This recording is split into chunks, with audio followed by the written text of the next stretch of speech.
Salutations! Welcome to Pod Mortem. I'm Travis Hunter, joined as always by my co-hosts, my sister, and my brother-in-law. Hi, I'm Reneé Hunter Vasquez. Hi, I'm John Paul Vasquez. This week, we're broadcasting live from the bottom of the stairs on M Street, discussing the iconic 1973 horror classic that is The Exorcist. The film was directed by William Friedkin, off of a script by William Peter Blatty, who also wrote the novel that the film is based on. While the film was released to great box office success and garnered nominations and awards from the Academy, it was also plagued by controversy, and some even believe it to be cursed. Nonetheless, the film has more than maintained cultural relevance over the years and is rightfully considered one of, if not the, scariest film of all time. So, what were your first impressions on The Exorcist? Honestly, I don't even remember the first time that I saw it, but I remember it scaring the hell out of me when I did see it. Yeah. I would think maybe 10 or 11. I think I was a little younger when I watched it, but I remember it being terrifying. Well, I was terrified. Our parents hyped it too. Yeah. It was like, No, you're going to absolutely. shit your pants. Like, this is And like... that was the thing, is I felt like, honestly, they kept it from us for years. Yeah. Like, we watched a lot of scary movies whenever we were really, really young. Very young. But The Exorcist was one that we did not get to. No, until we were... I mean, which 10, whatever, that's still young, but it's a little bit older than the rest of the films. But yeah, I remember being terrified. And rightfully so. I mean, honestly, whenever you think about The Exorcist, every time I watch it, I'm like, I don't know how in 1973 this happened.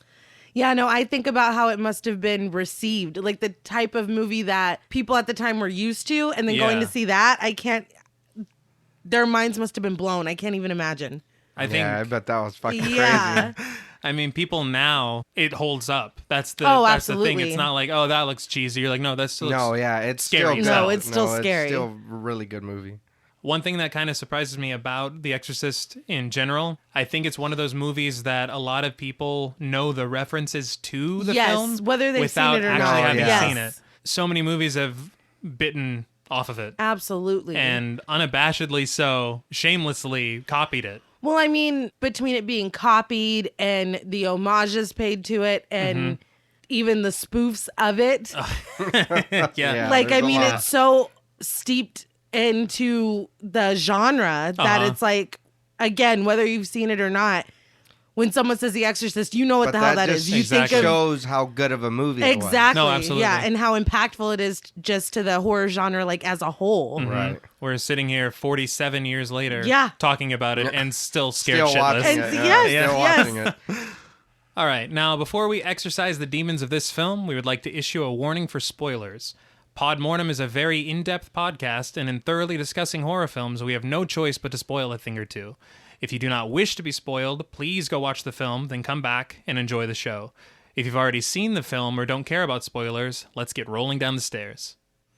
Okay, so the film opens in northern Iraq, where we're introduced to Father Marin, who is taking part in some kind of archaeological dig. Right.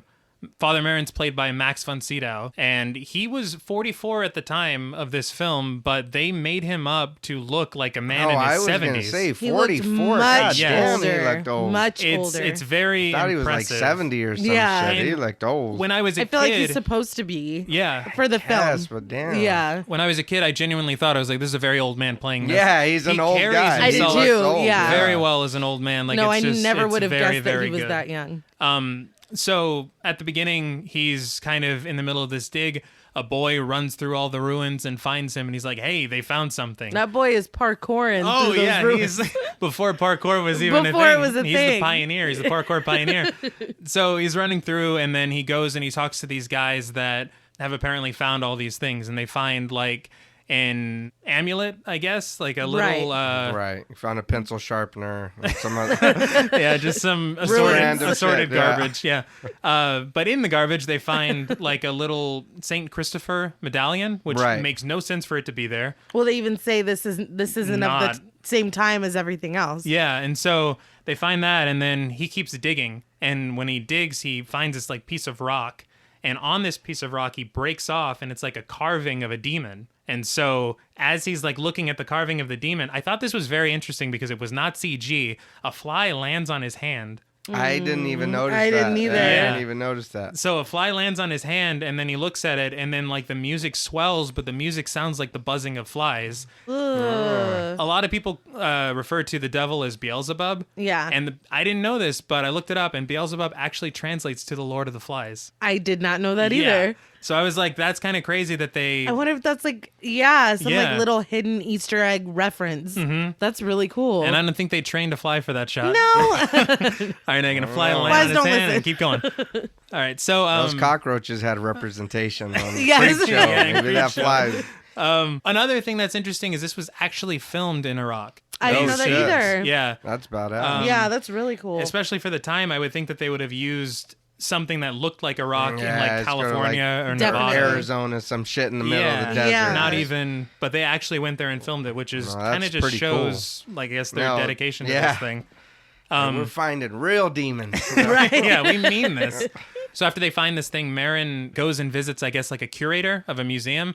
I only say that because the building was very nice and he had a lot of artifacts in his office and he was Right. very knowledgeable. Yeah, but they never They explicitly never say said, who he is or what he does or No. anything like yeah. I mean, but you can kind of guess he is drawing things that he has found, and he's taking notes, and Yeah. he's Yeah. got a whole little log Yeah, of it. it's so. something that. official. You kind of put Right. it together. Yeah. And he's very intelligent about it. He's not just some guy. He's like, No, what yeah, does this mean? Right. He's I like, don't he's like know. a junker. Right. I'll give you $50 for it. So he's looking at the medallion, the St. Christopher medallion that they found during their dig. Right. And he remarks evil against evil, which I don't quite understand what that means. Neither do I, but hearing that would make me be like, you can go ahead and keep that. Or I'm going to go ahead and throw that back in the Yeah, I hole. don't- Because yeah, that's I don't some- like the sound of that. Not one bit. It's got your name all over it. It's Yeah. Your name, Christopher? You All know yours. what? There you go. Yeah. Keep it. So, right after he says evil against evil, the clock in the room stops. Yes. And it's so eerie because Father Marin seems to sense something Right. He that is related to it. He knows it. As it stops, he looks over at him and he kind of tells him, I guess, he realizes that he has to go. He has to leave. He has to go somewhere. Yeah. And the curator's not down with that. He doesn't, Yeah, he don't doesn't leave want this him. shit. Yeah, Take he it with doesn't- you. Don't leave this here. I don't need any of that. Bad juju and all that. So he bids farewell to the curator and he gets into a Jeep and he drives to these ruins, I guess, of some ancient buildings that used to be in Iraq. Right. He makes his way up, and as he makes his way up, he sees this giant statue Oof. of the demon Pazuzu. And it is very reminiscent of the small little head. The head is head Yeah. that he exactly found. the same. Yes. Also, on his way there, when he was walking beforehand, he almost got hit by a cart. He did. And I have that. I was thinking that as well. Was he meant to be hit by that car? I don't know. Because it was a very near miss. It's a And very that old bad lady omen. in the back didn't really She seem did like not- she gave a She shit. was didn't laughing care. about it. Right? She Get didn't out of care. the way, care. fucker. It's like, damn, chill. Yeah, hold on, lady. So, anyways, he's standing in front of this large statue of Pazuzu. Now, the statue looks terrifying. It has snakes slithering around a phallus, which is Yes. the last place you want snakes. I thought the snake was his dong. I thought I didn't know that it was like slithering around. It I was- thought yeah. it was like, it was like The piece. dong adjacent. yeah. Yeah, Yeah. it was draped over. It Right. was like a sash. an accessory. Exactly. You can't leave the house without it. Marin obviously senses something evil here, and you get this great shot of Father Marin standing across from this statue, and it almost feels like an old Western. You've got the wind picking Yeah. up in the sand. It's almost like a duel. Yeah. It's Right, like these right. two are meant to meet, and they're gonna meet again. Well, it seems like a visible good versus evil, like the shot. Absolutely. And then dogs fighting. Yeah, the dogs are beating the shit out of each other. It's like, yeah. is the demon, is that statue responsible Yeah. for I this? think Michael Vick was next to him. Somewhere. He Just leave it in the shot. Leave it in Yeah. the shot. We already paid him. So, anyways, after that shot, after the dog fighting, we're taken to a house in Georgetown. It's a neighborhood in Washington, D.C. This is where we meet Chris McNeil, who's played by Ellen Burstyn. Chris is a really successful actress, and the first time we see her, she's actually looking over a script at night in her bedroom, and then she hears some noises. And so she goes out to investigate, and she realizes that they're coming from the attic just outside of her room, and she goes to check on her daughter, and her daughter is asleep, but she's in her room alone, and the wind is blowing through an open window for some reason. Yeah. And the kid has no blankets on her, and she's like, "Ah, shit, I better cover her up."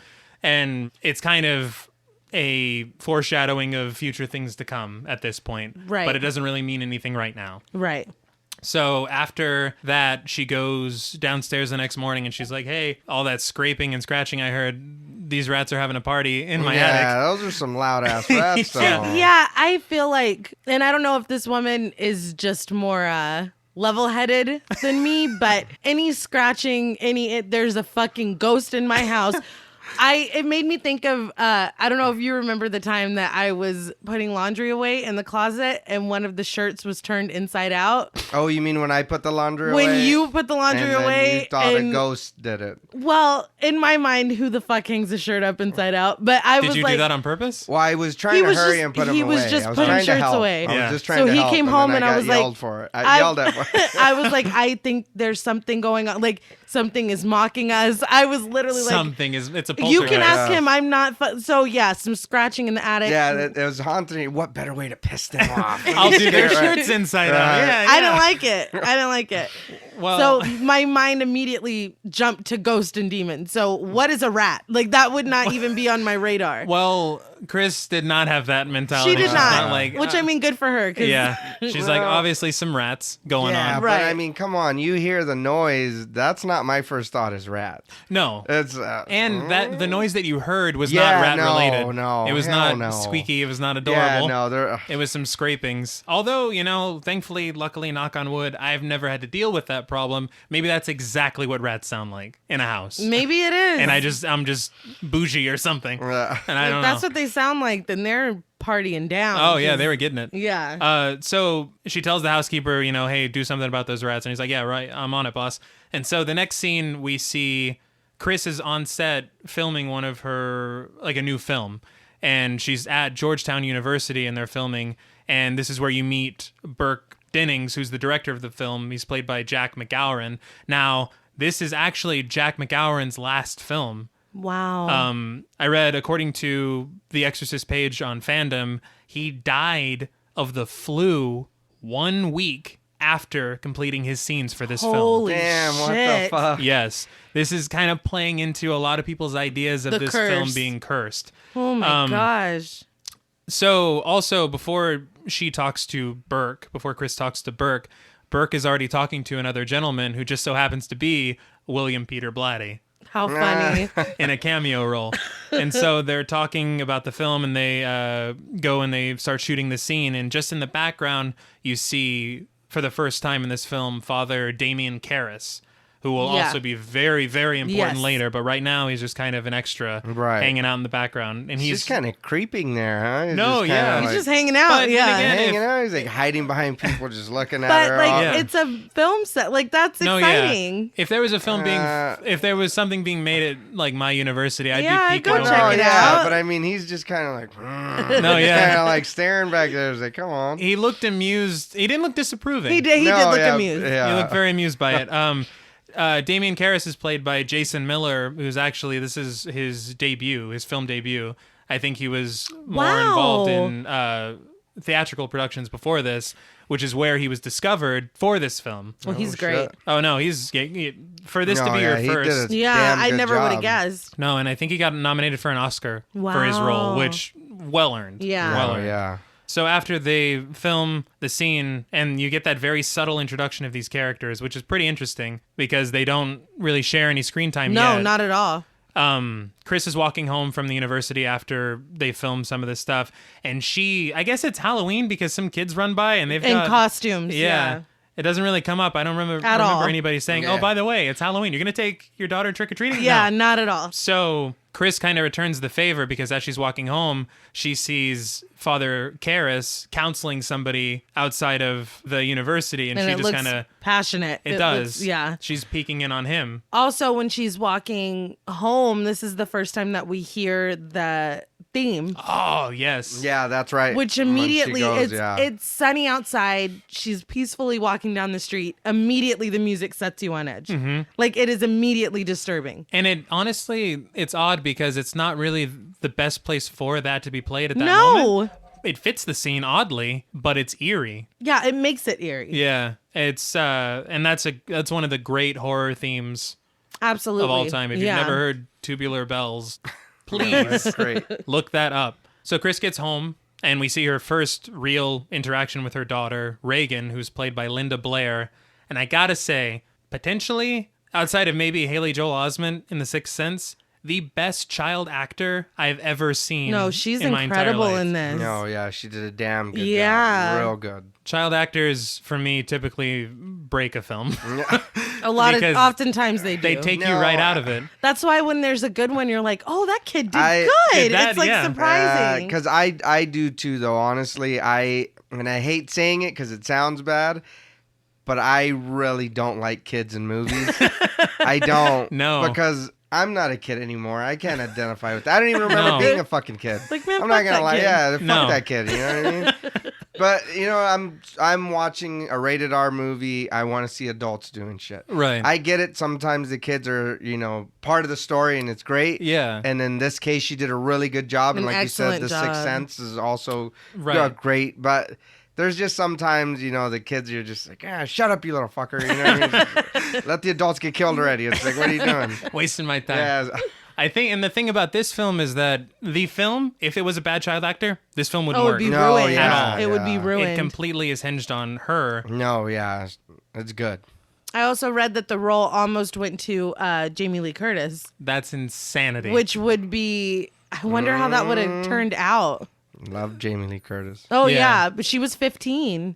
that would have been about right. Yeah, Oh, shit. they had asked her to do it, and her mom, Janet Lee, was like, "Oh hell no," she wanted no parts of it. So yeah, Linda Blair got it. I also read a rumor about Carrie Fisher and Debbie Reynolds. Wow, They were really into casting mother-daughter situations for this well. film. I mean, And it's crazy because you get this relationship between Reagan and Chris that feels so real. it does, and it's very genuine wholesome and playful. No, You and know? I think they do do established that in a few really times, great way. Yeah. It's organic and it's not expository. They're not like, remember all the, Yeah. No, all the fun times we it, had? It Yeah. did. They did a good job of They it. did. So you get that introduction to the two of them, and you see her as a very happy, playful child, which is a stark contrast into how we're going to see her later in the film. Definitely. So in the next scene, we see Father Karras is at the subway, and he's on his way to see his mother, but he gets stopped first by a homeless man Yeah. who asks for change in a very strange way. Yeah. And what did he say? Father, I'm an old altar boy or whatever. Yeah, that Yeah. he was an altar boy. He's like, I'm Catholic. Yeah, that's right. Yeah. And for some reason, Karras is like, ugh. And Yeah, he he's- looks at him funny and Karras like is like- leaves. Well, I mean, the shot that they had on the guy's face and the lighting, he looked fucking scary. I might have been scared too. yeah. Yeah, but- Karis is like, sleep. I'm not dealing with Joe, that. man of God, help him out. Yeah. Oh, throw him a sandwich or something. I mean, you would think you're a man of the cloth, you would do something. No, I was Except- surprised. He just walked off. Yeah. So like I said, he's on his way to see his mother, who I guess lives in a kind of rundown neighborhood Yeah, in New those York. kids were Yeah, fucking it looked shit pretty up. rough. It's yeah. pretty bad. Bouncing on cars and Yeah. breaking windows. Little fuckers.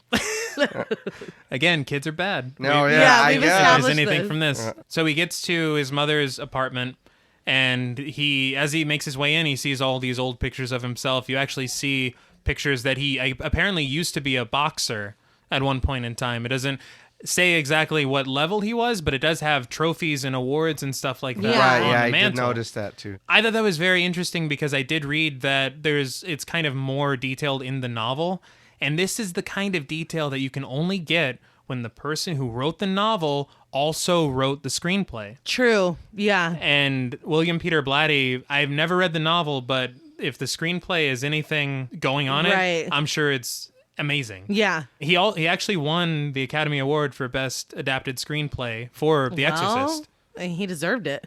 So he talks to his mother, and his mother seems very sweet. Yes, their relationship seems very sweet. It Like he is. takes good care of her. She does seem like a very sweet old lady. She's ill, Yeah. and he kind of is trying to convince her to maybe move to a place that she can be looked after because of how ill she is. Right. She's not trying to hear it. She's not having it. No. But I can't blame her. If I No. lived somewhere Yeah. for years and years and years, Yeah, You don't she's like, wanna I'm not get going taken out anywhere. of no. it. Yeah. I'm like, I'll die here. It's fine. Yeah. Don't worry about me. Right? Just throw me in the trash. So we are transported back to the basement of the Georgetown house that Reagan and Chris share. And Chris finds a Ouija board. She's super chill about finding this. She's Ouija very board. chill about it. Yeah. Again, I I guess a testament to her level-headedness, because I would be like, "Where the fuck did you get this?"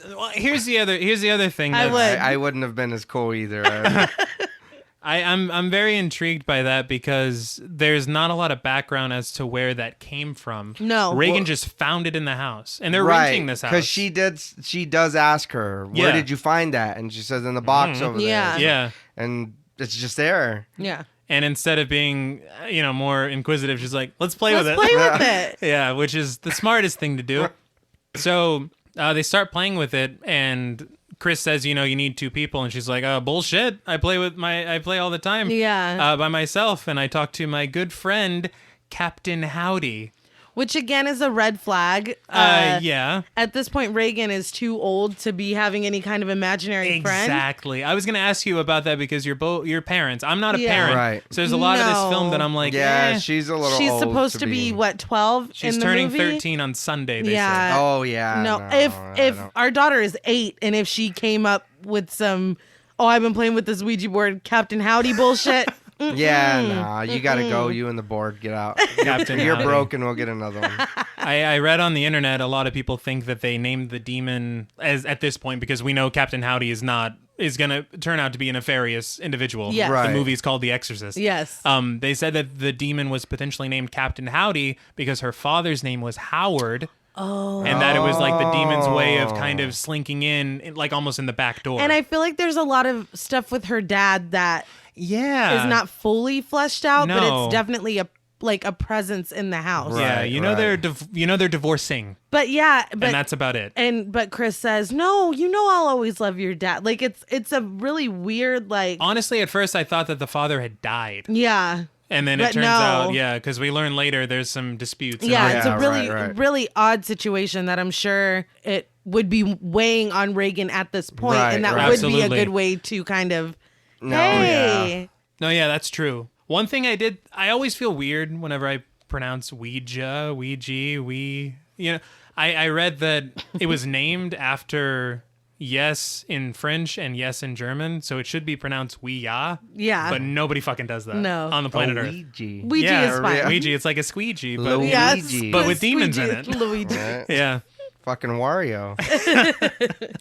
So they start playing with the Ouija board, and the planchette just whips away from Chris. I didn't notice that until we watched it again. Yeah. Like, even when I watched Really? it. Yeah, I didn't No. notice that. And then we watched it, and I was like, oh, shit. It is It slapped it out of her hand. Whipped Yeah. I was away like, from what? her, and she's like, "You don't want me to play?" No, and that's the thing. Girl, is I'm you like, know that Reagan did not do that. Right. There are You no rats in watched your it. attic, and you Reagan did not do stop that. You watched it happen. No, Like, yeah. Come on, man. That was in plain sight. Yeah, she just treats it like it's nothing. Yeah, no, I wouldn't have been that cool. No, at all. So the next scene takes us back to Father Karras, and he's talking to Father Tom Birmingham about reassignment. I guess Karras wants out. He's kind of having a crisis of faith. And this is a very serious conversation with Ramblin' Man By the Allman blasting Brothers, in the yeah, background. just playing in the background. They're at a bar drinking. Good shit, though. No, yeah. Interestingly, Father Birmingham is played by Father Thomas Birmingham. Oh, wow. Yes, he was an actual Jesuit priest. Really? Yes. Oh, shit. The crazy thing is that he taught William Peter Blatty at Georgetown University. Oh, my God. Damn. According to Wikipedia, they said that in his class, Blatty had to do a school project, and Father Birmingham said, "Hey, why don't you do a project on demonic possession?" And then right? And yeah, And the rest is history. How cool. And That's now really you know cool. the rest of the story. So I thought that was crazy. But so he had a cameo in the movie basically as himself. Right. And he was also a technical advisor for the film. That's really, really so that's cool. pretty neat. So the next scene we see is Chris is arguing on the phone with, really, I don't know who, because it's not Reagan's father. It's like someone between. I Like Yeah. think she's trying to get a hold of the dad. Right. Yeah. Because she's sitting there complaining about being on the line for so No, long. she's really Mhm. upset. Yeah. I guess he Loudly upset. didn't call Reagan for her birthday. Yeah. Right. And so she's losing her shit. Justifiably. No, yeah. Yeah, but Reagan is literally on the other side of the wall listening She to doesn't know that, everything. you know? Yeah. But I mean, it's got to make her feel good that her mother's going to bat for her like that. True. It's like, She no, was- you will get a happy birthday. She was mad. No, it was bad. So later that night, Chris wakes up and she finds Reagan in bed with her. She's like, "What are you doing here?" And she said that she couldn't sleep because her bed was shaking. Again, no questions. No questions. Yeah, No just questions. that's normal. So yeah, I It's guess all right. bed's shake. Bed We'll shake, get you a that new happens. bed. Yeah, And then we'll get you a new bed. right, one that doesn't shake. Yeah, It's all right. but your bed is switched to shake on. The Yeah, shake right. is on. Oh, That's Yeah. your problem. Turn that You put off. the 50 cents in here, didn't Yeah. you? So you shouldn't have- That's your That's not on us. We just sold you the bed. Yeah. So she gets up in the middle of the night, Chris does, and she hears the rats Right. in the attic again, but it sounds way more ferocious and terrifying. This is one fucked up rat. No, It's yeah. one juiced up rat just fucking killing it at night for some reason. So she's finally fed up with it, so she decides that she's going to go up to the attic herself and investigate. So she takes a candle with her, and she's walking around, and she sees that the rat traps have not been activated. So there's no rat. Yeah. Yeah. Which that would have made me, I would have jumped right the fuck back down. Exactly. To it. Yeah, well, I'm done. Nope. Good night. Right, I guess we're- this movie has just really made me realize what a coward I am. Oh no, I would. Chris and I would have made no, none no. of the same decisions. Where's the maintenance guy? Hey, Yeah, exactly. go check See, that shit out. She's so rich, she's got a person for everything, Oh, it yeah. seems. Get your attic man to Yeah, go check no. this shit out. So she has a candle. The candle in her hand fucking explodes Yeah. in a flame as one of the maintenance men is like, Yeah. "There's no rats." And Yeah, she right. snaps at him like he threw gasoline on the candle. yeah, like, why'd you do that to my Carl candle? didn't do that. And again, He didn't do it. give Carl a break. He didn't do that. The candle is never brought up again. No. I would and be- there's been no explanation for it. I would be telling that story for the rest of my life. I was Yep. holding a candle and it fucking It, exploded. it Right. did. And I would tell that story to anyone who wanted to hear it because it's that outlandish. Yeah. No, yeah. That seems like something you would need to tell somebody. Who's like, where'd you get these candles from? Yeah. Yeah. It flares up and she's like, Carl. Yeah. I'm like, man, why'd you do that? he didn't do anything. No, just because he scared you, he didn't do Right. everything else. So the next scene, we're back at Georgetown University, and a priest is taking flowers into like a church, I guess. Right. It's like a church. And as he's setting the flowers down, he sees that a Virgin Mary statue has been absolutely desecrated. horribly Desecrated. They attached a bloody breast to it as Yeah. well as a bloody phallus. Yeah. Right. And Some my kind question- of horn or some shit. Yeah. Yeah. At this moment, who are we supposed to believe has done this? That's a good question. I That's a didn't really even, good you know, I question. really didn't even think about that. Right? Like yeah, I'm I like didn't even think about that. they show it like it's a big reveal and I'm like, who did it though? Where did this come from? Yeah. I don't know. So the next scene, we see Father Karras is in a psychiatric hospital with his uncle, and they're visiting his mother, who's been committed, like against his wishes and Yeah. against hers, very clearly. Yeah. The The uncle's a dick. Yeah, he is. No, yeah, that's Well, because because Father Karras, I guess, is a psychologist for the men and the priesthood. Yes. Right. Am I understanding that right? Yes. So his uncle is like, you should have just been a rich psychiatrist, and then Yeah, your what a mom would dick. be in, No, up in a yeah. penthouse. Yeah. It's like, well, we're not there. No, Yeah. he's a jerk. All Yeah. right. Clearly, the uncle is blaming Damien Yeah, Karras he for is. what's going on. And then he goes to see his mother, and then his mother blames him for what's going on. Yeah. So he's getting it from all sides. Which is just really yeah, sad. That's not fair. And she does that the just heartbreaking line, "Why did you do this to me, Demi?" Yeah. And it's like, he didn't. You know, it's just heartbreaking. And I feel like this movie, and there are more examples of this later, but I feel like this is the first big one. A lot of really important plot development happens off screen. Yes. So this is one, like, yeah, we knew that his mom, was sick and that he's like, no, you don't need to be going up and downstairs. And she's like, oh, I know. Like, she's one of those ladies that's just not going to listen. But all of that happens off screen, that she somehow hurt herself. The uncle has come. He's committed her to this place. We don't see any of that happen. It's kind of interesting how it's done. And you don't feel like, man, I wish I could have seen that. Right. No, you feel like you're still part of it. And honestly, you feel like Damien Karras because he wasn't there for it either. See it? No, Yeah.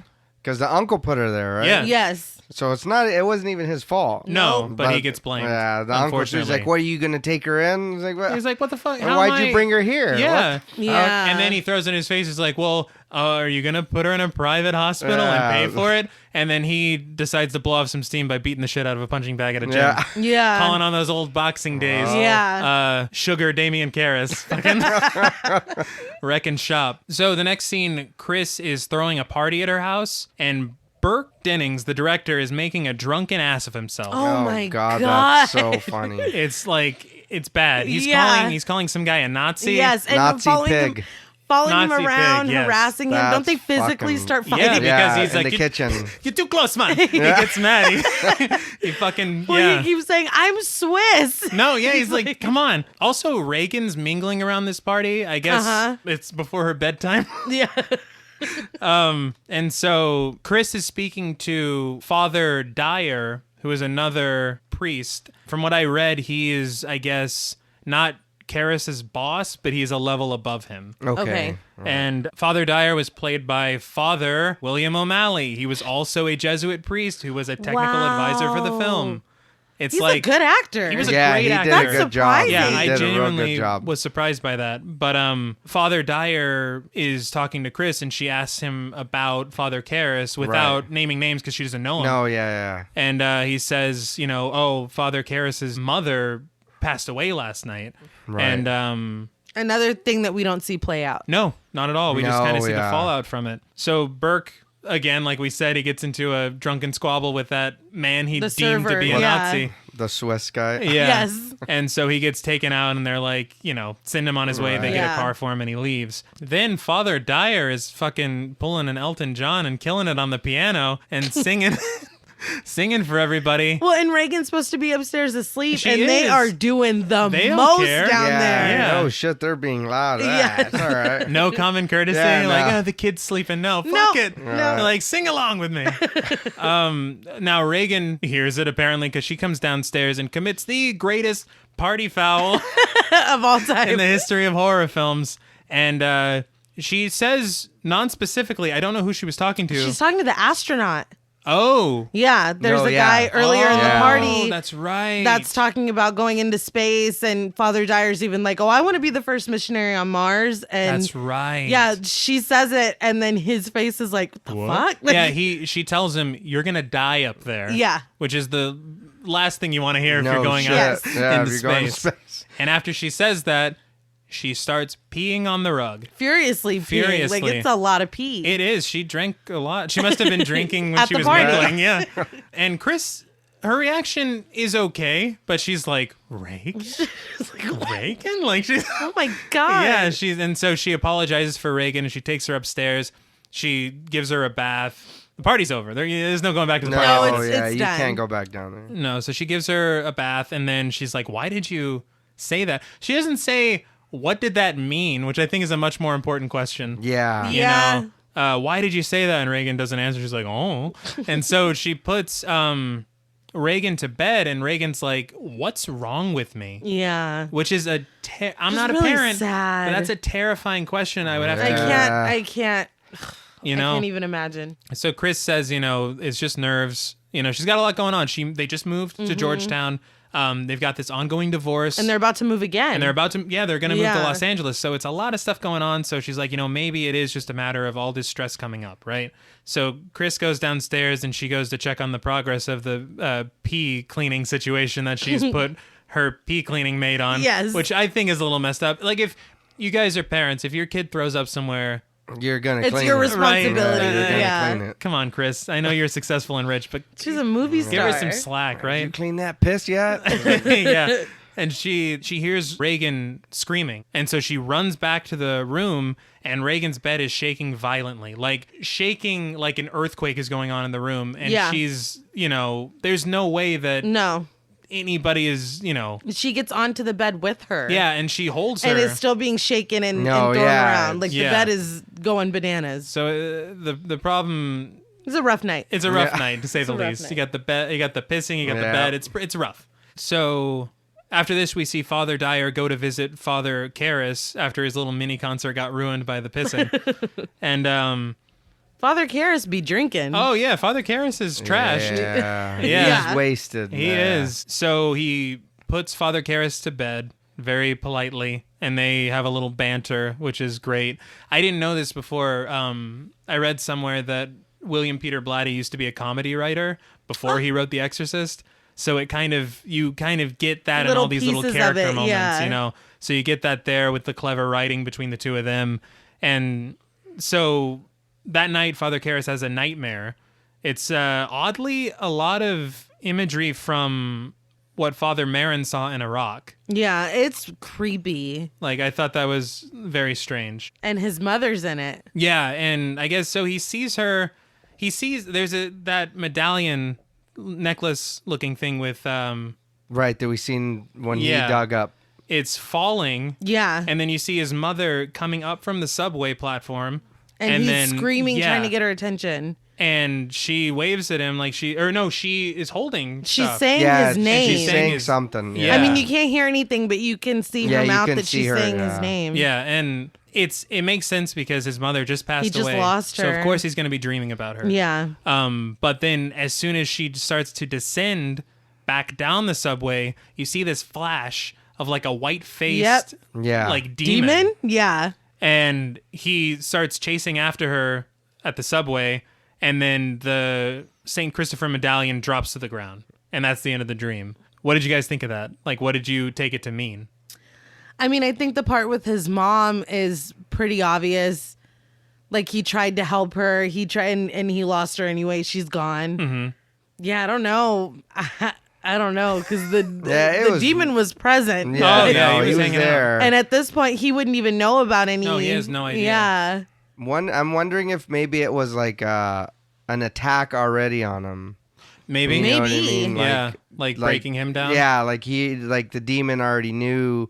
Pazuzu already knew, you're going to come later. I better start now. Start working on him. Maybe. So the next scene we see is Reagan is at the doctor, and she's absolutely losing her shit. Yeah. The doctor, I guess, he says that he thinks Reagan has a problem with her temporal lobe.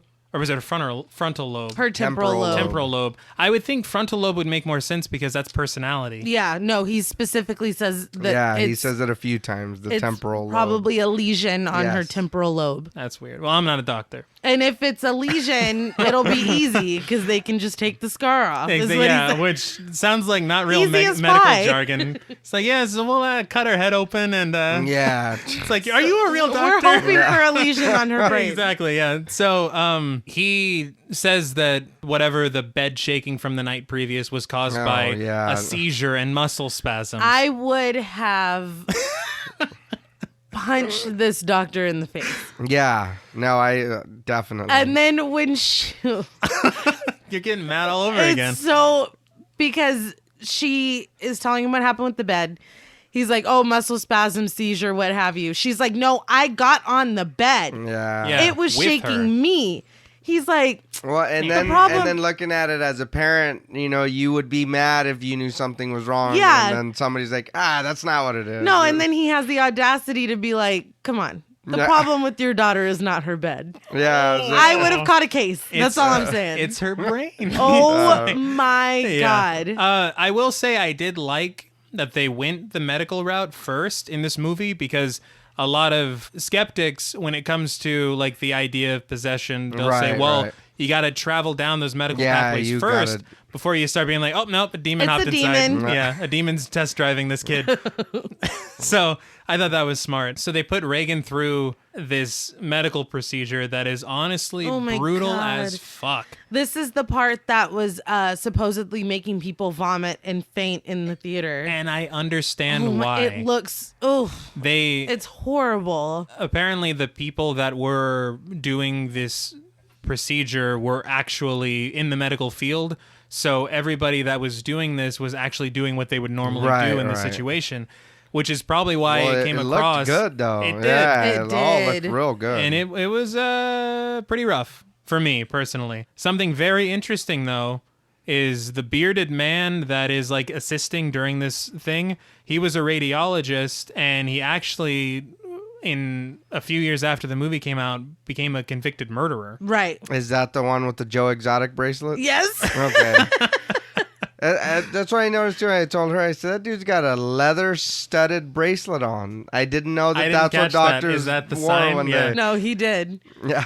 So he was convicted of the murder in 1979. They sentenced him to a minimum of 20 years. He was paroled in 2003 and then got off parole in 2008 and then kind of faded into obscurity. But before he was convicted of that murder, he was suspected in a series of slayings in Manhattan before he was convicted. They even brought it up at his trial that he was going to specifically leather bars and picking up gay men, and the men would be gone.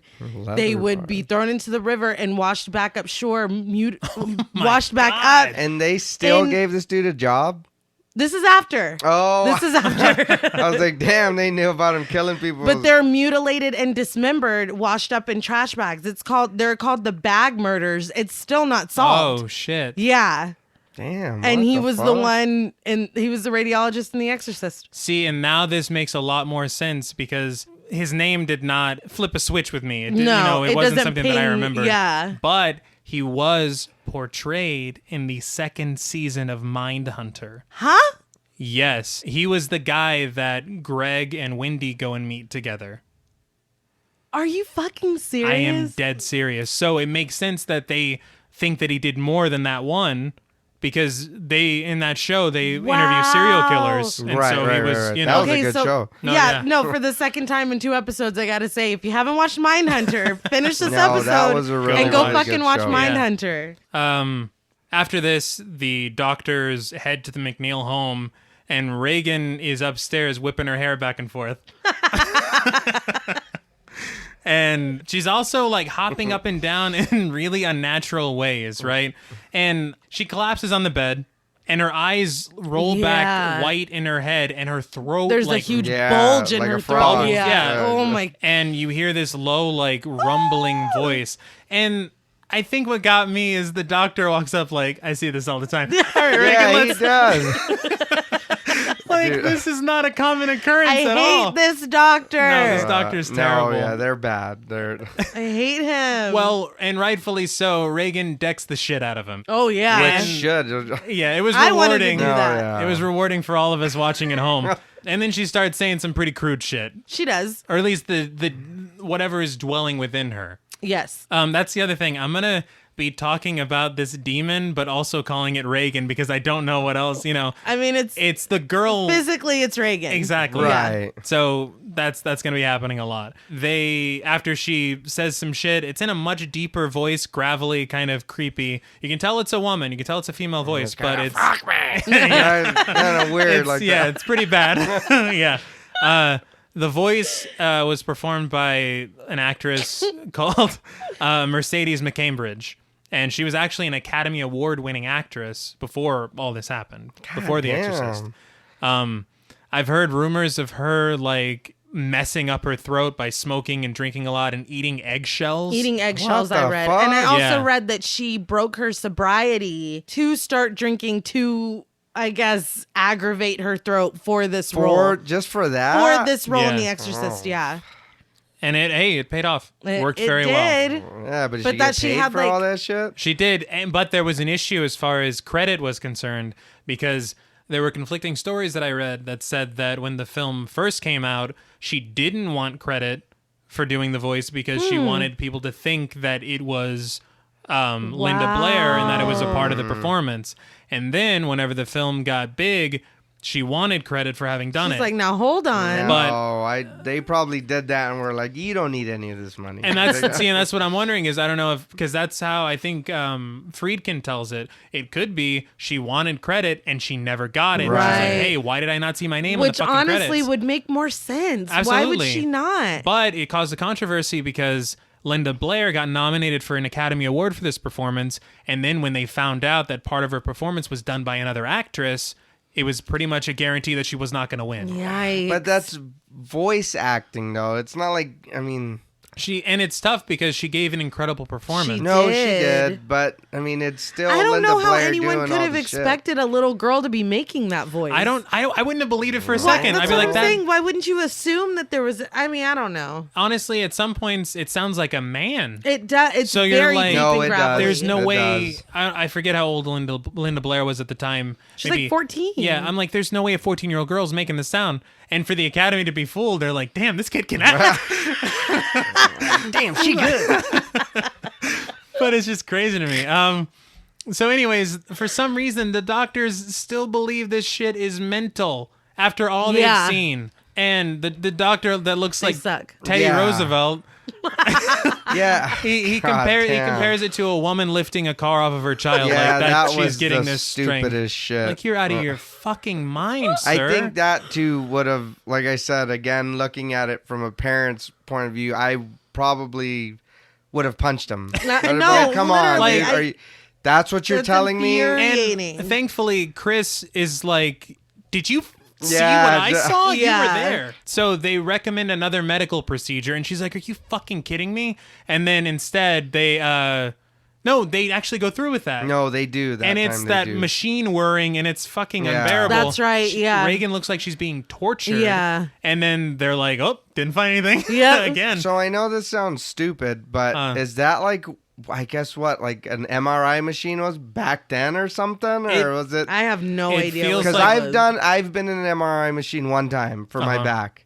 And it was just the circle, and you laid in there, and they put you in there. Yeah. And you hear all kinds of, it's what it is, just like a cylinder, and you just kind of lay in there, and don't move, and then you just hear loud banging, and it's like, this fucking sucks. Well, Yeah, that's I not what bet. they did for Reagan. They have No. this primitive. No, yeah, that was Terrifying. like, It was also technology. 1973. That's well, that's fair. what I'm saying. Yeah. You know, But after they realize that they can't explain it with any of this stuff, they say maybe she should see a psychiatrist. And at this point, I'm like, did you see what I saw? Yeah. what they were telling her before, too, is we don't need to go that route. Yeah. And then And now now it's they're like, like, all right, maybe maybe it's time. out Oh, of our wait, hand. no. So they take Reagan home, and Chris gets home, and when she gets home, the lights are flickering, and she walks inside. It doesn't feel like a rolling blackout or anything. It feels deliberate. Yeah, it does. Like it's pretty eerie. But she gets up to the room, and she wants to check on Reagan, and it's freezing in her room because the window's open again. And Yeah. it's like nobody's like, why does this keep happening? And it's foreshadowing. I'll say Yes. that and leave it there for now. But Yes. it's foreshadowing a lot with that window and the cold in the room. Yeah. But she goes downstairs and she talks to the housekeeper, and then she gets a knock at the door, and it's a guy who works with Chris and Burke, the director. And so he walks inside, and he takes off his hat, which is the universal sign of good news. Yeah. When you see that, it's like, You're oh, like, oh, shit. sweet, did we win the Yeah. lottery? No, he tells her that Burke is dead. Which is another important event that happens off screen. Exactly. We Right, don't see this right. at all. Yeah. But they say that he was found at the bottom of the stairs just outside their house. They assume he was drunk. But Chris's assistant told her, because she was yelling at her for leaving the window open, and where the hell were you? Mm-hmm. She was like, oh, I had to go get Reagan's medicine, and Burke said he would sit with her. So he was Burke in the is room gone. with her. Yeah. Exactly. Well, he was at least in the house. Yes.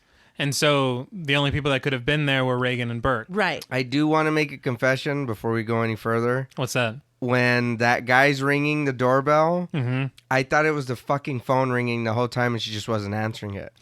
I did too. Yeah, and I was did like, too. I was like, God damn, how many times do you guys not answer the phone? I was Yeah, like, what like- the fuck? It's just ringing and ringing. Oh, and we then did- she opens the door, and then dude's there, and that's Yeah. when he tells her about Burke dead. And I was like, man, why isn't anybody answering the phone? And I was It's like, like, oh, we didn't answer phones in the 70s. Yeah, and then when I watched it again, I was like, oh shit, that was the doorbell. Yeah. I was like, I'm not gonna say nothing. I do want to make a quick point right here because there is another version of this film it's tagged as the version you've never seen.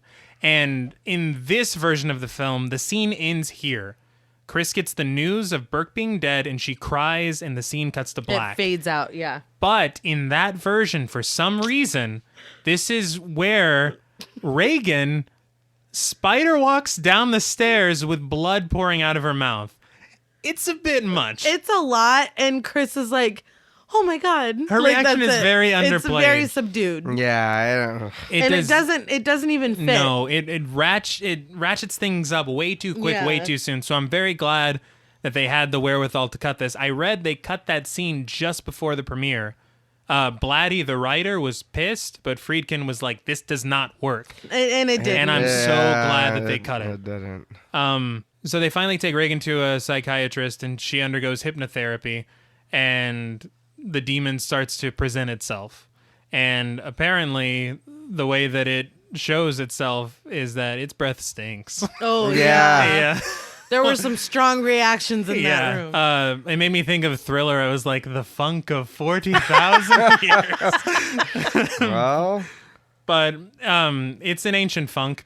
And so Regan grabs the psychiatrist by the balls. Yeah. And like the camera follows him to the floor in agony.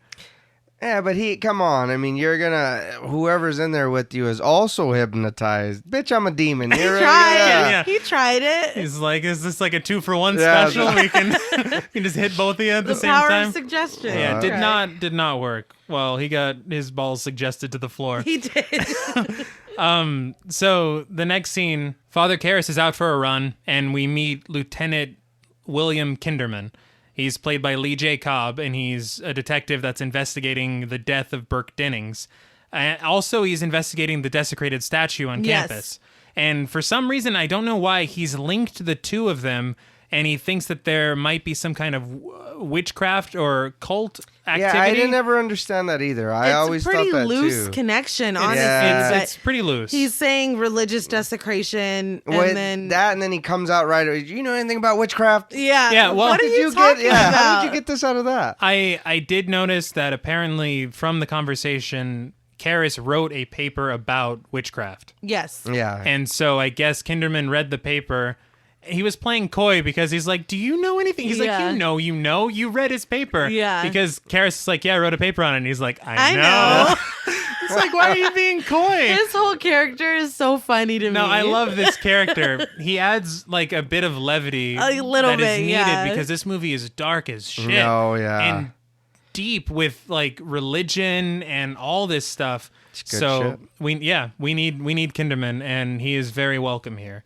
So he basically asks if he has any opinion on what could have happened. And he also asks if there are any priests that he knows of from his psychiatric work that could be responsible. And they have a very kind of playful conversation about it. It features some great writing where they're making like jokes about confession and all this stuff. Well, no, Yeah. he's trying to put the screws to him too, though. Very, very slyly. Yes. He's a great detective. Yeah. But he doesn't get anything from Karras. No. And the scene ends. The next thing we see is Chris is sitting at a round table of doctors, and they're all like, well, we're stumped, basically. Yeah. They have no idea what's going on with Regan. And then one finally decides potentially the idea that Regan might believe that she's possessed and that they should maybe look into doing an exorcism, not in the way that the Catholic Church does it or thinks that But it for works. her benefit, Exactly. or to convince her. Almost like a placebo effect. Right. Now, this is interesting to me. It's a very unorthodox approach. Right. But I could see how it would work. Oh, yeah, absolutely. Yeah. Yeah, but I mean, I just don't see a doctor being like, What about? yeah, what about a priest? Yeah, you ever I think? was like, And I don't know how you guys are as far as this case. I believe in a lot of supernatural things. I believe in a lot of paranormal things. I don't believe in demonic possession at all. I feel like I believe in everything. Demonic possession, probably not as strongly as things like ghosts or aliens, but I believe in enough not to be like, Let's fuck with it. Yeah. I won't say I don't believe, but I feel like there's, as cheesy as it sounds, I think, and not saying that I'm going off a movie to whatever, but it kind of makes sense because in like Constantine, he tells the old witch doctor guy tells Keanu Reeves, he's like, they can only whisper suggestions to you. Interesting. They can't make you do anything, but they could give you the courage to do crazy shit. Why is Right. that scary? So it's like, I'm not, so it is kind of that angel I'm gonna demon go to on the your store. shoulders. But at the same time, it's like that question, are people just born evil? Right. Or is it learned? Or is it, you That's know getting what I into mean? some How- nature nurture Yeah. arguments. So, I mean, it's kind of, I like I said, I do believe in evil and good. Mm-hmm. But possession, that's a... I It's mean, a lot. It's a that's- lot. Yeah. And honestly, it's a lot in this film because even Chris is like, come on. Yeah. At first, but she's also at her wit's end at this No, point. So she's Yeah. no, right. No, We've right, done- fuck it. I'd Yeah. try Let's everything. we've try done it. all the Let's crazy try it. medical shit and that didn't do anything. Yeah. So let's give this a shot. And they ask if Reagan is religious, and she's like, and then when she goes home, she finds a crucifix under Under her Reagan's pillow, yeah. and nobody on staff is copping to it. No. So it's like, how did it get there, right? Interestingly, whenever she finds the crucifix under Reagan's pillow at the exact same time, Kinderman is investigating the bottom of the stairs where Burke Dennings died, and he finds a very crude-looking model that almost looks like it's trying to be the Pazuzu thing Yeah. that Father Marin found in yeah. Iraq. I noticed that too. Yeah. Right. I thought it was at Me too. first. No, it too. looks like And I was clay. like, no, it's clay. Yeah. But when he talks to her the first time and he's touching the little clay turtle and all that, and he Uh-huh. asks, who's the artist? Is it your Yeah. daughter? Yeah. That's her clay. Yeah. So yeah. I was like, oh He's shit. like, oh, I was yeah. like, Shit. she made that. Yeah. Which and is- it's the same thing That's scary. that Father Marin had found. Exactly. And it was this, it almost looked identical. It's very No, creepy. It's yeah, very yeah. eerie. Obviously, Kinderman doesn't know anything about any of this, so he just picks it up and he's like, oh, it's a thing. He Yeah. doesn't think anything of it. But he does go and he speaks to Chris about the murder of Burke, and they kind of have a conversation about it over coffee.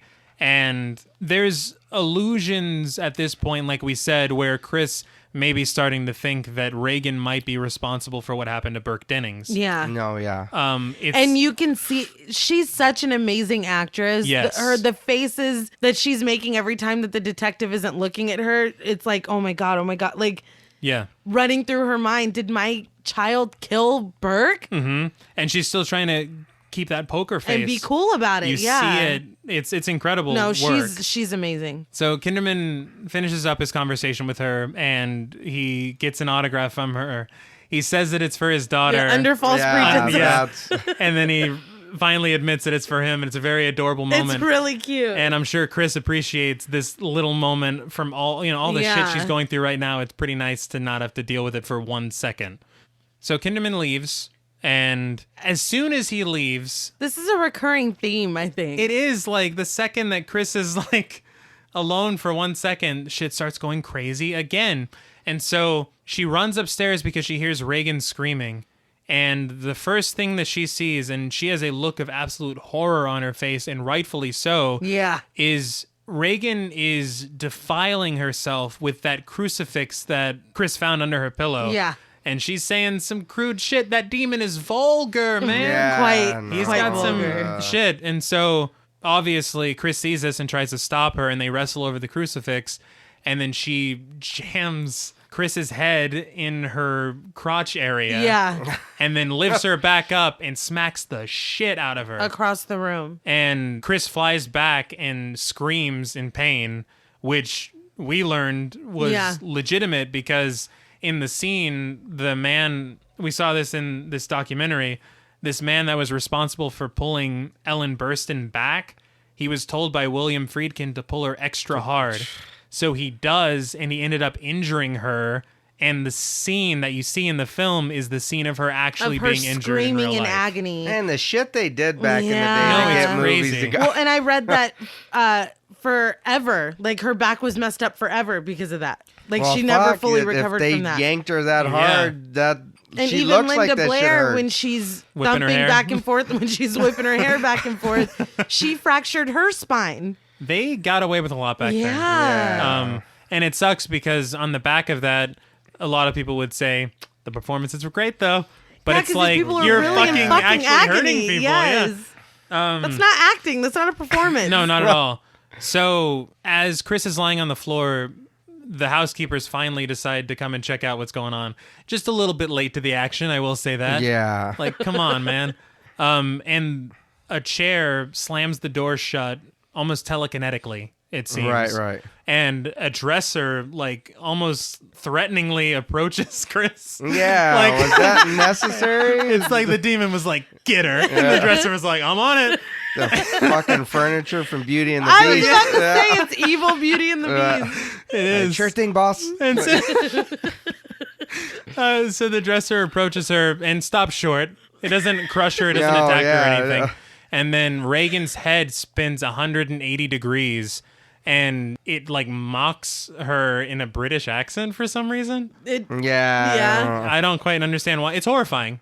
Oh, of course. It's absolutely Demon broke horrifying. character for a second. Yeah, it's like, oh, sorry. Wrong voice. There's a lot of us in here. All right. Full house. So Chris is just screaming on the floor at this point. The next scene we see is Father Karras meeting Chris on a bridge, and she asks him, eventually she gets down to asking him if he'll... Casually. Like, yeah, it's very no big deal. casually. Like, it's, you want a cup of coffee? No, she's Yeah. like, so what about exorcism? How about that exorcism, yeah, can you Father? perform an exorcism? And he's like, exorcism? I thought that was funny too. Yeah. I was like, Hey, damn. so, He's hesitant, but she implores him. She explains everything that's been going on, everything she's been through. He recommends a psychiatrist. She's like, I've been to every single, Yeah. like, come on, man. And I got to tell you, Ellen Burstyn's acting in this scene, her desperation, Yeah. literally, I don't know if it's just me getting older or something, but when certain emotional moments, like that weight of something like that, like as she was screaming at him and she just like broke down into tears and sobbing, I felt my eyes like well up. I felt Yes. the sting in the back of my throat. I was like, No, fucking you- don't do no, it.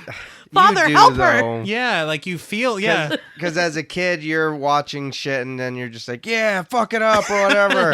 You're on the side of the demon. Yeah, but then now you get older and it's like, oh shit. Yeah, you this know, is what, real yeah, shit. What if Imagine. something like that happened? Yeah. Like the emotional turmoil, and Ellen Burstyn plays it so No, No, she is yeah, well. she did a really incredible. good job. It's amazing. And so Father Karras is like, that's a great performance. I Yeah. agree. I'll go see Reagan.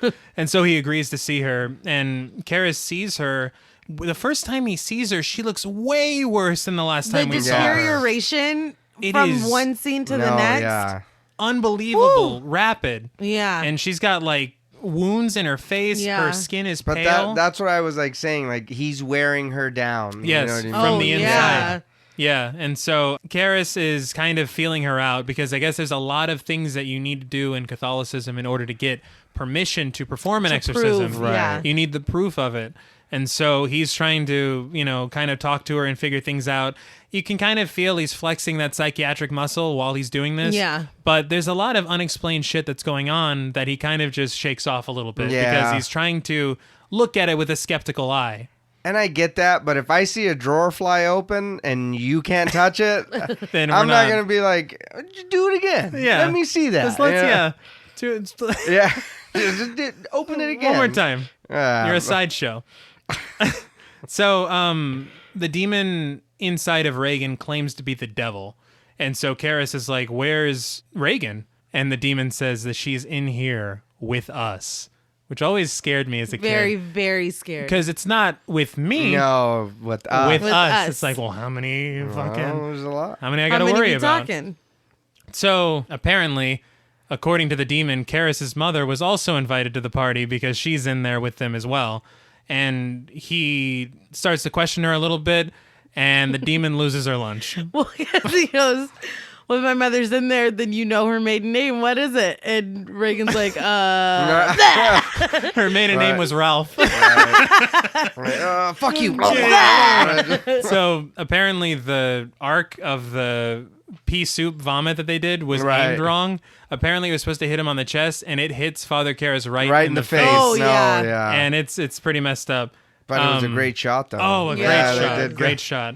And I will say that I very much appreciate, I can't handle vomit in movies, man, and the vomit looks very fake. Very fake. Yeah. So it makes it okay. It makes it okay. It doesn't make the scene any less effective. No. It's a very interesting balance that they get here, but it works. And so Karras is still a little hesitant about an exorcism, but Chris is still very insistent. And he reminds her, he's like, I need evidence to do it, to bring to the church. I really like that he's hesitant, that he's not just like, all right, let's do it. Yeah. No, yeah, that does make it more... He's trying to be responsible. Yeah. Yeah, and he is starting to see the peculiarities going on. As he's leaving, though, Kinderman's outside in his car watching the whole thing go down. I don't understand. He's just always his presence, just watching he's there. So Karras visits Reagan again to try and get more evidence to bring to the church, and he has a tape recorder there, but like one of those old bulky ones with like big reels. Right. And so he's talking to her, and she's speaking in Latin at first. And then he starts trying to speak to her in Latin, and she's like, I've worn out all my Latin. So she starts speaking French. Yeah. It's like, I just took Latin 1. I didn't fucking... I didn't know this was going to be a conversation. So then she starts making some weird noises as she's speaking, and she seems pretty keen on the idea for an exorcism, though, because she says it'll bring her and Reagan and Father Karras closer together. He doesn't really ask a follow-up question on that. He decides, let's just hit her with the holy water. She's not down with this. She reacts violently to the holy water. Yeah. Which is very interesting because right in the next scene when he's explaining everything to Chris, he tells her that it was just tap water. It's not holy water, Now, I did laugh because he's like, it's just tap water. And she goes, what's the difference? It's like what is the difference between holy water and tap water? But he's like, I am a priest. You would think though, like he is a priest, so him touching it and using it makes true. it like holy. that That is makes true. it holy water. But apparently there's a lot more to it. It needs to be blessed. And then she just straight up confides in him. She's like, look, I think Reagan killed Burke Dennings. Yeah. No, yeah, she does tell him that. And she then tells him a couple times. He just takes it. He doesn't really say anything. He's There's not a like... lot of really I don't chill really- yeah. vibes. A lot of people are chill about all the weird shit. Huh? Yeah. Yeah, a lot of people wanted to kill Burke Dennings. Right. All right. So it's not that big of a deal. So Karras goes to the university to get that tape analyzed with all these voices and all this Latin and all these weird, stuff. Because there was a point where it just didn't even seem like it was even any language at all. So he goes, and the analyst goes, look, it's not Latin. It's not any language other than English. He says, this is English in reverse. Ugh. And it's fucking horrifying because it's like 4, 5, 6 voices all saying these weird different things and reversed in English. Now, this is the thing that really got me that I did not catch when I was a kid. The demon is straight up calling for Father Merrin. Yeah, I didn't either. And it gave me chills because I'm like, the demon knows, man. The demon is well aware. So after this scene, he's kind of feeling like he's getting some proof. But he gets a phone call from the housekeeper who takes him in to see Reagan behind Chris's back. And when he goes in to see her, she lifts up Reagan's shirt, and on her stomach is scratched from the inside. Is being scratched in. That's true. Yeah. Which is, I gotta say, that's the only thing that bothers me. the housekeeper didn't know How'd that you was, know that was gonna happen? Yeah. I think she's gonna scratch some messages. But it says help me. Yeah. And the music swells in a very creepy. Oh. Yeah. Oh, yeah, that's... Yeah. And so Father Karras is like, all right, we got enough proof. Let's get this show on the road. And so he takes it up the chain. And he goes and talks to a higher up, and he's explaining everything to him, everything that's been going on. And so he realizes that this demon isn't fucking around. So he's like, let's get this job done now, and let's do it as soon as we can. And so the higher up says, well, we will agree to it. And he talks to Father Tom as well, Father Birmingham. And he's like, well, we'll agree to it, but we need an experienced exorcist on board. It can't just be Father Karras. Yeah. It's like Father Karras can assist, but we need someone who knows what's going on. We need a pro. And so they decide to enlist the help of Father Merrin. Well, plus he says that he's done it before in a case in Africa. He and said it almost killed him. Yeah. For what, for weeks, I think Months. he said? Months. Months long, apparently, Father Merrin took part in an exorcism. Actually, they've made prequel films of The Exorcist, and that's what the film is that exorcism of Father Merrin doing this. I don't know if those films are any good. I haven't seen them in a very long time. Yeah. Interestingly, though, there are theories that whenever Father Merrin was doing those archaeological digs, that he is the one who unleashed Pazuzu. Well, that would make sense Which if does. he's calling him out by name. He's like, you did this. yeah, come finish this. Look what you did, boy. Yeah. So we get this shot of Father Merrin being summoned for the exorcism, and it's this very peaceful walk that he's on. A stark contrast of everything going on in the film and what we're about to see next. Yes. Because Father Merrin's going to wish he had some peace after all the shit that's about to go down. So, interestingly, we see Father Merrin arrive in a taxi to the McNeil house, and we get that amazing, iconic, beautiful shot of the exorcist arriving, holding his briefcase in the hat with his silhouette. It's the perfect. light beaming down from Reagan's room. The shot composition No, is just it's great. beautiful. It's great. In It's the amazing. fog. It's like no wonder this is on every DVD and t-shirt. Yes. And Yeah, the movie poster. it's perfect. Yeah, it's just perfect. So Merrin comes inside and he meets... Oh, that's one thing I did mention. We see a shot of Reagan before Merrin goes inside, and the demon looks like he knows that Merrin has Right, arrived he's waiting. Oh, yeah. before Merrin even gets in the house. So, I mean, it's just kind of interesting that it's like it senses him just as he senses it. No, yeah. That's very neat. And you could tell even from the beginning he sensed that evil from the statue alone. It's just interesting. I think it's a Yeah. pretty No, cool it's thing. good. It's like they're linked to each other almost. Yeah. It's horrifying. It is. For real. So Merrin comes inside, he meets Chris and Father Karras, and Karras goes and he gathers all the necessary materials for the exorcism. Merrin kind of gives them the lowdown on how to behave and how to combat the demons, like tactics and trickery, right? It's funny, this section has been parodied so much, and the shot of him coming into the house. I when I was watching it, I thought of the Boondocks, Yeah. you know? And it's like, how many people have watched that but have never seen The Exorcist? It's just this cultural No, it's amazing everywhere. thing. They even do it on, I can't remember what scary movie is it, if it's Oh, the I'm first sure. one. Or, Yeah, Yeah. I'm They sure. do Has the to exact be. same thing. Oh, Yeah. I think it is maybe the first one at the very beginning. Yeah? Yeah, it's the very beginning of the movie. See, it's like... They parody that entire thing. It just shows the cultural, Relevance? yeah, Yeah. even to this day. Hell, the impact it had on Yeah. films and everything. And all that was just one really iconic shot and this scene we're about to get into. Yeah. So Merrin and Karras go into Reagan's room and the demon's ready. Reagan drops a diss track on Father Merrin as soon as he Immediately. Yeah, Walks in, right away. doesn't waste any time. God. She does, and then immediately. Yeah, Yeah. it's bad. But so he responds by fucking her up with some holy water. And the real kind this time, not any tap water, no, none of that. And so she spits in his face, and it's more of that green Yeah. stuff. Right, the so goo. it doesn't gross me out too bad. I can keep watching. What's interesting is that they're breathing, and you can see their exhale because the room is so cold. Yeah. And I read that the room was actually that Refrigerated. cold while they were filming Yeah. the scenes. It wasn't. The smoke wasn't added. They refrigerated the room, and I felt bad for Linda Blair because Yeah. Yeah, she's in like a fucking 90s. yeah, She's just Yeah. the two priests are all garbed up with their, And she's all regalia. sweaty, so I'm sure she's freezing. Oh, absolutely. No, yeah, I bet that sucked. So it's funny because when she spits in his face, Karras is like, yeah, I've been there. And worse. So they begin the ritual by reading the Bible. The demon's not a fan of this, clearly. No. Starts screaming and Talking doing shit. more Yeah. vulgarities and talking all this good shit. The bed begins to kind of not, I guess, vibrate, I guess. Yeah. Yeah, You know, kind of shake around. yeah, shake around on the floor, and then it just straight up levitates. Yeah. Yep. The entire bed. And I wonder what Merrin saw in Africa because he kept his cool, but Father Karras, he had no poker face. He cannot No. hang. No, he Yeah, was like, no. what the And he just immediately disregards all the advice that Father Merrin Exactly. gave him before.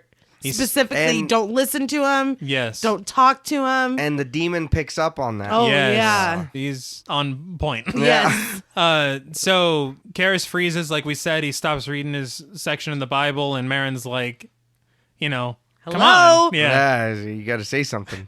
He was like Red in Shawshank. It's like, keep your eyes on your mouth, man. So, I do want to point out, and I know I did this last time, what's up? but it's again when he's reading the passage from the Bibles to her. Uh-huh. That part is also used in a Cypress Hill rap song. Which Is it really? Oh yeah, the song's called Clash of the Titans, but at Right. the beginning It's literally him. It's that clip of him reading the verses from the Bible to her. That's neat. And then the song starts after that. I love how many musicians you don't integration, realize yeah. are into really good horror. Yeah, but it's so good. Yeah. It's like that's how you know something's good. It's like I want that in my music. Yeah. Or I want to sample that or whatever. Because How people are impactful gonna, it is, yeah, again. that's badass. The cultural Yeah. impact, it's, Yeah. it's Oh, no, immeasurable yeah. with this movie. It wasn't just movies and whatever, even music it went to. Yeah. It branched. That's incredible. Yeah. That's really incredible. This part when Reagan's tongue is flicking out of her mouth, Yeah. it looks terrifying, and I don't know how they did it because it looks like it's attached to her actual tongue. Yeah. I Yeah. don't think Linda Blair has a foot-long tongue. Giant, unless she's Gene Gene Simmons? Simmons' daughter. Yeah, Yeah, Gina Simmons. Fucking horrifying. yeah, Gina Simmons. And so green liquid starts leaking out of Reagan's mouth, Yeah, and Marin sops it up with his stole. yeah. I don't quite understand why he does No, this. because then he gives it to Karis to clean up. Yeah, it's like he sopped it up like, ooh, save this for later. But but then he's like, clean he's this like, shit yeah, up. get this out of here. I was very confused by that. So Karis cleans it off and he returns it, and the exorcism continues. And the demon is laughing and just having a grand old time Mm-hmm. until Marin makes his way over and he crosses her on her face. Right. Yeah. In the name of the Father, the Son, the Holy Spirit, Yeah. the whole shebang. And you think that this is going to be kind of something that will weaken the demon. Instead, Reagan sits up and her head rotates a perfect Yep. 360 degrees. You hear the bones Yep. cracking. It is a nightmare. It's unbearable. Which is something you really don't want to see. No. No. Especially, No. it's got to be a little disheartening as an exorcist. She's like, man, I thought we were making all Right, this I thought right, we I were thought we were doing almost good. done. Yeah. Damn it. How much longer are we going to be here? Yeah. Trying to catch a movie. So I know that Reagan was replaced by a puppet for this scene, obviously, of some Right. kind, but it's done so well that you don't even think about it. No, you really don't. Like, you at don't. all. It's just you're watching the movie and then it's like, oh shit. You're just enthralled. Yeah. No, yeah. And again, I have to remind myself, this is 1973, Yeah. and you're doing shit that looks this good. Yep. Still. Still. So, for a split second, you see Reagan's face replaced by the white-faced demon that was in Karis's nightmare. Yes. Which is very interesting because Yeah. it's like this. Yep, that This was is- me. That's him. Hey. Hey, you know me. It's like Norm from Cheers. So the demon starts to get personal with Karis, telling him that he killed his No, mother. she starts hitting. Yeah. It starts hitting below the belt. Left her alone to die. Like I said, and it knew he was Yeah. he He's like, was "Shut up!" the weak one. He showed that He weak. is the yeah. weak one. Yeah. He was like, shut up. He's like, you don't know my mom. So Reagan straps break and her eyes roll back in her head and she levitates. Yes. And it's absolutely horrifying. And the way that it's done and the way that it's shot, it almost looks like the demon isn't even in control. It's like this thing that's just happening. Yeah. Yeah. And so she starts to levitate above the bed. And this is when you get the iconic line as they're whipping her with holy water. The power of Christ compels you. They say it so many times, and they keep throwing the holy water on her, and it's ripping away at her Yeah. skin as they do it. And she finally slowly levitates back to the bed. Like the demon's like, all right, maybe levitating was a bit too far. And I as take she's that back. coming back down, her face looks so sad. It does. It's, Right. like it's upsetting. Like, it's really upsetting. but it's good because the demon is sad. That's a good thing. True. You but don't it's want him to be almost like, laughing is anymore. that a little bit of Reagan? Like, But it, Coming out. she looks so pained and I think sad. it's small details like that you notice is what makes the movie so good. Yeah, because I feel like Absolutely. a lot of horror movies would make it like, like so Yeah, mad. it like, wouldn't it even- looks it- so The sad. demon would just kind of be, oh, what's Yeah, happening? But it's here like, you it's see really the sad. pain and the emotion that they have. It's incredible. And again, Linda Blair, No, yeah. Yeah. tour Hell de force. yeah. She's a kid. It's incredible. And so the demon gets back on the bed. Damien goes to restrain her, and that's when Reagan hits Karis with a double axe handle from the top rope and fucking knocks him to the ground. And then the entire house starts shaking. Yeah. Yeah. And Rooms Karis breaking apart. Yeah. The doors slam. It's Yeah. fucked up. No, yeah. And so Karis and Marin hit the floor, and this is where my favorite shot Oh my in the God. entire film happens. Reagan it's like the lighting it's like she's backlit because it's almost like a silhouette of her.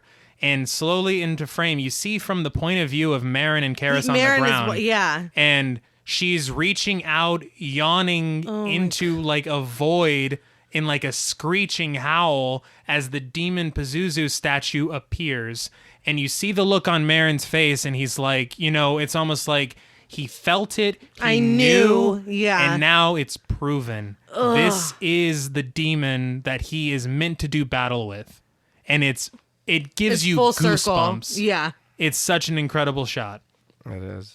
So after this, everything's kind of calm for a moment, and Marin's like, why don't we take a break? I think we've earned a break. And Karis obliges him. Yeah. They kind of take a step into the hallway outside of Reagan's room. Karis is standing there, and Marin goes into the bathroom to take some medication. I'm guessing heart medicine of some kind. Right. Yeah, because when he was shaking in Iraq, he was taking it as well. That's true. So they kind of established that he's got an issue. Yeah.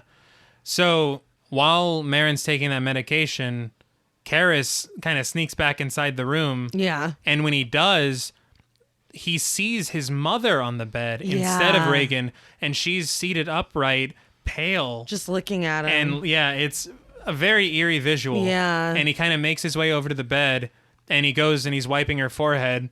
And she hits him with a spot-on impression of his mother. Oh, yeah.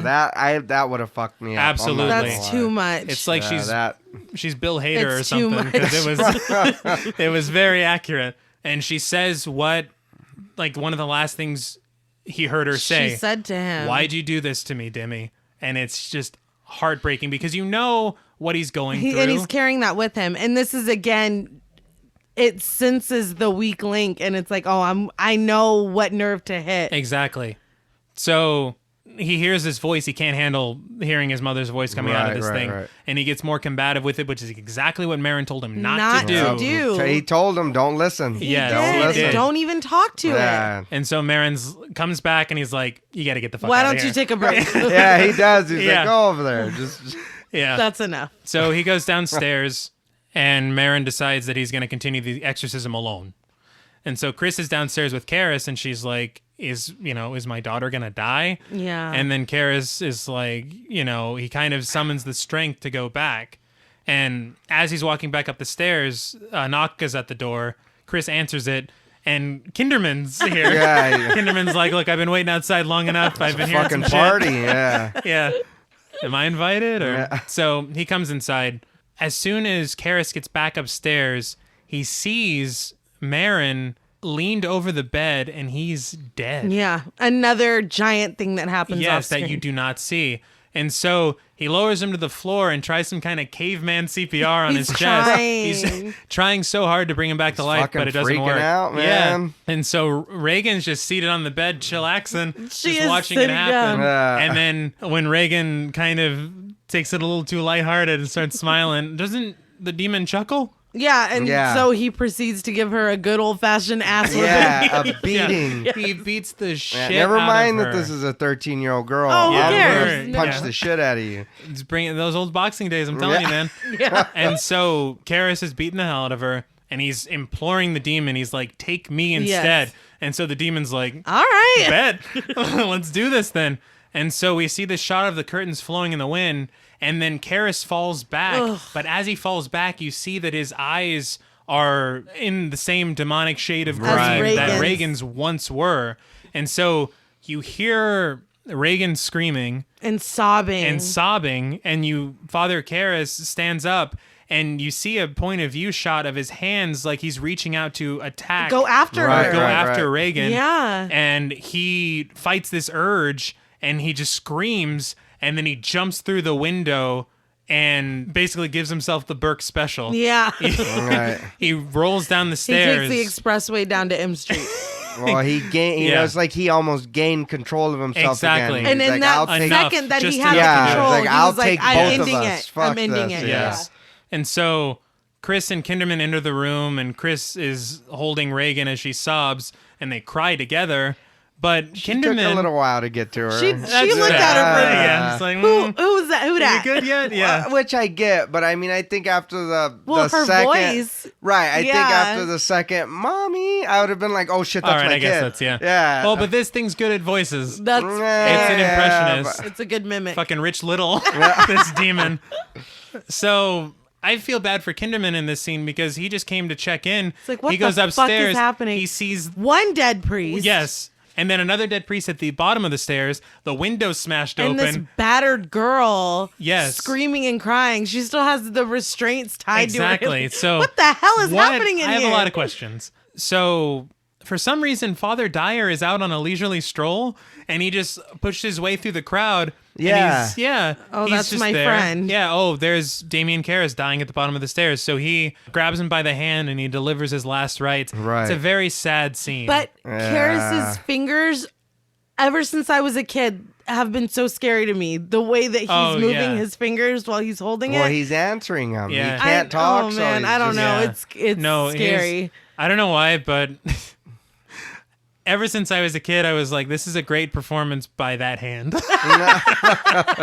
Like, it's just And the it's Academy Award goes to. Jason Right, Miller's there's hand. him. But it's very sad, and Karras passes away. So both exorcists die. Yeah, but And they it's- saved Reagan. Exactly. So they sacrificed. They made the ultimate sacrifice. Yeah. And they saved a little girl in the process. Yeah. So in the last scene in the film, the McNeil family's like, let's get the fuck out of here. Mm-hmm. And it's the next morning, and they're packing up to leave. Chris is saying goodbye to all the staff, and the staff is not. Her assistant is like, fuck this Yeah, noise. I'm not doing Are this you anymore. sure you don't want to come? Right. Nope, Right. no man. Is that even a real question? Yeah, at this no point? shit. You know what we saw. I'm good. So I guess during the exorcism, Father Karras was wearing that Saint Christopher medallion that he had a dream about, and he somehow lost it during the exorcism. But Chris's assistant, When he was struggling on the floor with, With Reagan, Reagan? she pulled it off. that makes perfect sense. Okay. So the assistant has found that necklace, and she gives it to Chris when they're saying goodbye. Yeah. And so as they're leaving the house, they're about to get into the car, and Father Dyer is there. And Chris and Father Dyer kind of have a moment, and she tells him that luckily Reagan doesn't remember any of this stuff that happened the Yeah. night previous. He's like, good. Good. No, Because it was horrible. And so she tells him that they're about to leave. Reagan comes out. She looks battered and bruised in the face, but she looks like herself again. Yeah. And she sees Father Dyer's collar, his priest collar, and then instinctively like kisses him on the cheek. Looks moved. So she It's- remembers something. Exactly. There's- something. she didn't She's gotta lose it remember all. something. So they get in the car, and they're about to drive away, but then they call Father Dyer to the car, and Chris thinks better of keeping that St. Christopher necklace and decides to give it to Father Dyer instead because he was much closer to Father his Karras. Right, friend. that was his buddy. Yeah. Yeah. So he takes it. He goes for a little walk past those stairs that Father Karras tumbled down. Right, right. He looks at him. Behind him is the boarded up window that Karras fell from. Yeah. And then he looks. Tubular Bells plays a little bit in the background. And Father Dyer walks away. And that's the end of the movie. So, what did you guys think of The Exorcist? Taking everything into account, the acting, the story, the effects, everything into account, it's got to be not even horror, one of the greatest movies of all time. Yes. No, Period. yeah. It's And really, really again, good. we've already stated the impact that it's had on the genre, even spanning outside of the genre.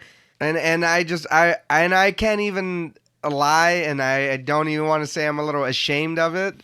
But when we watched it and you were asleep and then I finally came to bed, I still kind of felt like I did. I'm not gonna lie. Yeah. I love it. I still kind of felt like, well, Right. you know, because we put the TV on a timer and it goes off. So I come into the room, it's all dark, Like, and oh, you're shit. you're asleep. Yeah. She's asleep, passed out. I come and get in bed, and the only light is the light that's reflecting from the window into the bathroom light or the bathroom mirror, and then it goes to the door. So there's a little bitty like circle on the door, and it's like, Well, thanks for telling me that. Now I'm Now not you're going to gonna fucking look go at to it sleep forever. tonight. no, but you have the TV on, and then when you go to bed, the TV goes off because of the timer. I come in here, it's pitch black, and then I'm like, fuck. Reagan? Yeah, I'm Pazuzu? like, where's the remote? I got to turn this shit on. I was like, I'm not sleeping like that. No, It's genuinely scary. No, even now. I think that just shows how important this movie is. Definitely. How That good it's- the movie It is. Yeah. stood this test of time. Yeah. Like I said, it's what, 47 years at this point? And wouldn't it's even know it. still just as scary, and the effects look just as good. Mm-hmm. The makeup is incredible.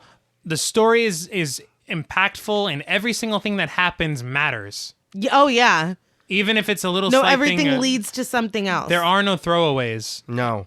And this is one of those films that you have to see. If you call yourself a fan of horror and you've never seen The Exorcist, Go watch it right go now. rectify that immediately. They just put it on Shudder. Yes, Go watch it right It now. is It is on on Shudder. Shudder. It's That's on right. Shudder. Yes, and hopefully you went back and watched it before we spoiled Before everything we for you. said Yeah, all we this. told you this. Right. We told you about this. We told you up top. All right, so let's get into ratings, okay? Kind of piggybacking off of what you said, the cultural relevance, the importance of the film, how good the film is, how much it holds up, the impact it's had. I have to give The Exorcist 10 Pazuzus out of 10. I also gave The Exorcist 10 Pazuzus out of 10. I want to give it the 10, but I'm going to go with a 9 or 11 9.5. Pazuzus. No, I do really like the movie, and it does still, like I said, it obviously still scared me. You Absolutely. know what I mean? It wasn't like I was terrified to go to sleep, but it did cross my mind in a dark room. Mm-hmm. So obviously it did still kind of affect me in some way. Definitely. Yeah. But I mean, I'm not going to say there's better movies than this, but there is, for me, there's some inconsistencies with it. So it's like, you know what I mean? Right, so it'll bring it down just a little bit for you. Just a hair. So I'll say 9.5 Pazuzus out of 10. So I'll still give it almost the perfect score. Almost. But like I said, there's just a few things that just kind of like, That's- you and I know, get that. but To that's me- any movie though. You know, that's any movie. To me, I feel like this is the quintessential perfect horror film. I completely No, agree. yeah. And I no, think- I will agree with that. It kind of it sets the bar for what horror can be, and it's also very interesting to me that there has never been a film about exorcism as good as this one, and this was the first real Oh one. no, Yeah. yeah, no, I agree. I agree. To come But out they of the all gate, borrow from it. they do. No, yeah, they do. Yeah. I feel like this film has not been topped, and I don't think it No, can be. yeah. No. The only thing, and I'm sure we'll do it later, but this is just personally me, something from when I was a kid. The only movie I think is a 10 out of 10 is Evil Dead. But that's just me. And we will get Right, to it. we Spoiler will get to alert. that. I'm Get to just it, yeah. saying, Bruce Campbell, I love you. But, you Because know, he's listening. Right, yeah. He listens. Hey, we don't know. Hey, Hey, we He don't could. know. He could. One day. that'd be groovy. Well, I guess that's all from us at Pod Mortem. What would you rate The Exorcist, and what should we watch next? Let us know on Twitter at the Pod Mortem. Don't forget to follow us on Instagram and like us on Facebook. Be sure to follow each of us on Twitter at TravisMWH, at Blood and Smoke, and at RealStreeter84. Remember, never let your children play with Captain Howdy. Until next time.